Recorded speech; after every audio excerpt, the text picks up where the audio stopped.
साथियों नवोदय, जय भीम। क्या जीता और क्या पाया, इससे भी आवश्यक है कि हम क्या हारे और क्या खोए। क्योंकि जब हम हारे और खोए तो इससे एक जज्बा क्रिएट होगा, ताकि हम अपनी हार और अपने खोने की स्थिति का सही आकलन कर सके। अब हम आपको ले चलते हैं 11वीं शताब्दी में, जब भारत की गुलामी का अस्थाई दौर शुरू हुआ और विभिन्न प्रकार के अरब की तरफ से आक्रमण हुए, और उन आक्रमणों का एक उद्देश्य भी था, कारण भी था।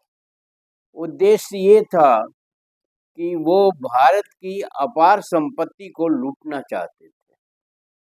दूसरा उद्देश्य उनका था इस्लाम धर्म का प्रचार करना, और तीसरा उद्देश्य था भारत में अपना साम्राज्य स्थापित करना। ये तीन उद्देश्यों की तरफ आप ध्यान दीजिएगा। इस्लाम धर्म का प्रचार करना, साम्राज्य स्थापित करना और यहाँ की संपत्ति को लूटना। कारण भी मिल गया। अरब के व्यापारियों के एक जहाज को सिंध के लुटेरों ने लूट लिया, जिस पर बात बिगड़ गई और उनके दिमाग में यह आ गया कि अब आक्रमण करना आवश्यक है, जो उद्देश्य की पूर्ति करना आवश्यक है। और खलीफा से ईरान के गवर्नर हजाज,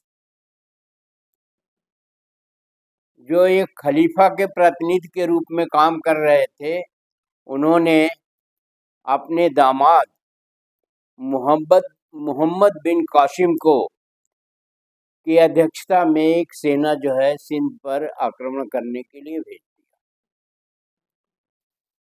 मोहम्मद बिन कासिम 711 ईस्वी में देवल जो बॉर्डर पर ही था, सिंध में ही था, देवल के राजा दाहिर पर आक्रमण कर दिया। और दाहिर ने जो है सही तरीके से युद्ध का संचालन न करते हुए पश्चिम तरह से आक्रमण हुआ। जिस तरफ से आक्रमण हुआ उसके दूसरी तरफ वो अपनी सेना ले गया और उसे हार का सामना करना पड़ा और देवल का पतन हो गया। दूसरा, उसने नेउन पर तो वर्तमान में पाकिस्तान का हिस्सा भी भारत में ही था, पाकिस्तान तो बाद में बना है, तो हैदराबाद के पास स्थित था नेउन, जिस पर भी उसने आसानी से विजय करके, नेउन में बौद्धों की अधिकता थी और उन्होंने मीर कासिम का स्वागत किया। इस प्रकार बिना युद्ध के ही मीर कासिम की नेउन पर भी अधिकार हो गया। फिर उसने सिहसवान पर आक्रमण किया, जो पाकिस्तान में ही है, और वहाँ के शासक माजरा ने मोहम्मद बिन कासिम का मुकाबला नहीं किया और भाग गया, तो सिहसवान पर भी आसानी से उसका अधिकार हो गया।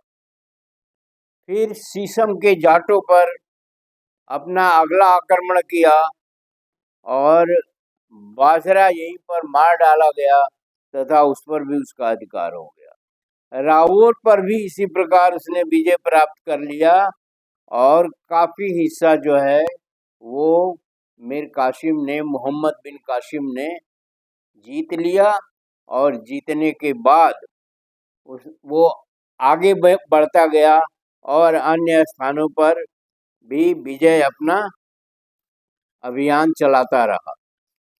इस तरह से उसकी विजय यात्रा चलती रही और आगे आपको बताएंगे कि वो कहाँ तक गया और किस प्रकार उसने आगे की कार्रवाई की। वीडियो को ध्यान से पढ़िए और उसके बारे में जो आवश्यक जानकारियाँ हो लीजिए, दूसरों को भी बताइए, कमेंट बॉक्स में हमें भी बताइए। चैनल को अगर सब्सक्राइब न किया तो सब्सक्राइब कर लीजिए और वीडियो को शेयर और लाइक करना न भूलें। जय भारत, जय संविधान।